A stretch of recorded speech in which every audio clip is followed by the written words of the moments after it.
ዛሬ አንድ ሞዲፊኬሽን ላሳያችሁ ነው የመጣሁት። ይሄ ሞዲፊኬሽን ደግሞ ምንድነው? ሁለት አይነት ፓወር ሰፕላይ ያለን። የመጀመሪያው ስዊች ሞድ የምንለው ሲሆን ሁለተኛው ደግሞ ሊኒየር ነው። ይሄ ስፒከር ስትመለከቱት በስዊች ሞድ ፓወር ሰፕላይ የሚሰራ ነው። ስለዚህ ይህን ስዊች ሞድ ፓወር ሰፕላይ ወደ ምን እንቀይረዋለን? ወደ ሊኒየር ፓወር ሰፕላይ እንቀይረዋለን ማለት ነው። ይሄ የስፒከር ቦርዱ ሁለት ክፍል ነው ያለው። ይሄ ሲስተሙ ሲሆን ከዚህ በኩል ደግሞ የምናየው ስዊች ሞድ ፓወር ሰፕላይ የምንለው ነው። ስለዚህ ይሄ ስዊች ሞድ ፓወር ሰፕላይ እንደምታዩት ሙሉ ለሙሉ በርን አድርጓል። እዚህ ጋር የምትመለከቱት ብሪጅ ዳዮዶቹ አይሲዎቹ ምናምን በርን አድርጓል። ስለዚህ ይሄኛውን ወደ ምን እንቀይረዋለን? ወደ ትራንስፈርመር እንቀይረዋለን። ይሄን ትራንስፈርመር ስንቀይር ደግሞ ቮልቴጁን ምንድነው የምናደርገው? እዚህ ጋር እንደምትመለከቱት ሁለት ቮልቴጅ ነው ያለን። የመጀመሪያው ግራውንድ፣ ከዛ ደግሞ 10 ቮልቴጅ አለ።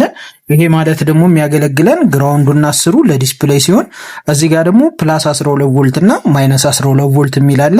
ይሄ ደግሞ ለሲስተም ፓርቱ የሚያገለግለን ሲሆን ለሁለቱ ደግሞ እዚህ ጋር ኮመን ግራውንድ አለ ማለት ነው። ይህንን ለመጠቀም አሁን አስቸጋሪ የሚያደርግብን እዚች ጋር ማይነስ እና ፕላስ ቮልቴጁን ለማግኘት ሲሆን ይህን ደግሞ ለማግኘት ምንድነው እኛ የምንጠቀመው ብሪጅ ዳዮድ እንጠቀማለን ማለት ነው።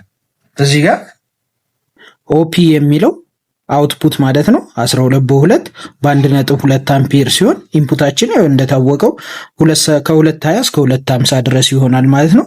ስለዚህ ይሄኛውን ማይነስ እና ፕላሱን ለማምጣት ስንል የግድ ምን እንጠቀማለን? እዚህ ጋር የምትመለከቱትን ብሪጅ ዳዮድ እንጠቀማለን ማለት ነው።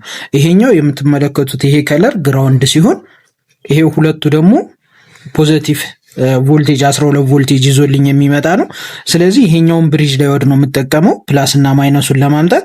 እሱን ለማድረግ ደግሞ እዚህ ጋር የምትመለከቱት የመሃሉ ሁለቱ እግር ያ ማለት በዚህ በኩል ነው። እዚህ ጋር 1 2 3 4 እግር አለን። ይሄ የብሪጁ ዳዮድ እግር ሲሆን ሁለቱ የመሃሉ ኤሲ ኢንፑቶች ናቸው እነዚህ ሁለቱ። ይሄኛውና ይሄኛው ደግሞ አውትፑት ስለሆነ በዚህ በኩል ስናየው ይሄ ፖዚቲቭ ቮልቴጅ አውትፑታችን ነው። በዚህ በኩል ያለው ይሄው ፖዚቲቭ ሳይን ተጽፎበታል። እዚህ መሃሉ ላይ ኤሲ ይላል። እዚህ ጋርና እዚህ ጋር ኤሲ ይገባል ማለት ነው። ይሄኛው ማይነስ የሚወጣበት ስለሆነ ማንኛውንም ቮልቴጅ ብንሰጠው ወደ ምን ይቀይርልናል? ወደ ዲሲ ቀይሩ ፖላሪቲ በዚህ አይነት መልኩ አድርጎ ያወጣልናል ማለት ነው። ይሄንን እዚህ ጋር የትራንስፈርመር ብይዱን እዚህ ጋር 12 ግራውንድ 12 በይጃለሁ። አውትፑቱን ከዚህ ጋር ወስጄ ይሄን እንደምታዩት ከዚህ በኩል ፖዚቲቭ ስለሆነ ይችኛዋን ገመድ ወስጄ እዚህ ጋር ፖዚቲቭ የዳዮድ አውትፑቱን እዚች ጋር ኔጌቲቭዋን እዚች ጋርና ግራውንዱን እዚህ ካደረግን በኋላ እዚህ ካፓሲተሮች ላይ ይደርስልናል ማለት ነው። እሱኛውን ደግሞ ቮልቴጅ ሰጥቼ ቼክ ላድርግላችሁ። እንግዲህ ይሄን አብርተናል። ኤሲያችንን ለመለካት ከፈለግን እዚች ጋር መጀመሪያ ወደ ኤሲ እናደርግና እዚህ አውትፑቱ ላይ እዚህ ጋር ግራውንድ ይዣለሁኝ። ይሄን ግራውንድ እዚች ጋር ስለካ ያው 13 ቮልቴጅ መጥቶልኛል። በዚህኛው ሳይድም ስለካው 13 ቮልቴጅ መጥቷል። ይሄ ከመጣልኝ በኋላ ግራውንዱን ሳልቀይር ምን አደርጋለሁ? ሜትሩን ወደ ዲሲ ከቀየርኩ በኋላ ከዚህኛው የዳዮዱን አውትፑት እዚህ ጋር ስለካው ይሄው ኔጌቲቭ 15 ቮልቴጅ መጥቷል። ከዚህኛው በኩል ደግሞ ስለካው ይሄው ፖዚቲቭ 15 ቮልቴጅ መጥቶልኛል።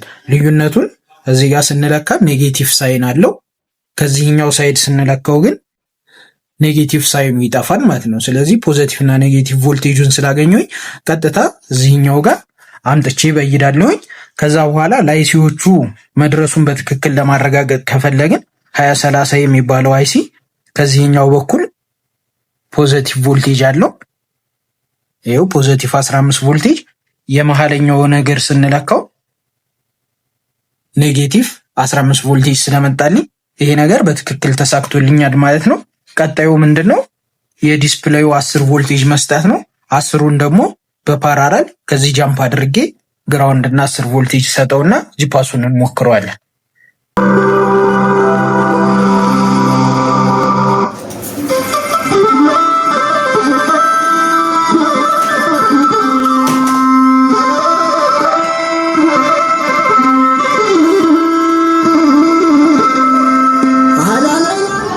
በእንዲህ አይነት መልኩ ይሄን ጂፓስ አስተካክለናል ማለት ነው።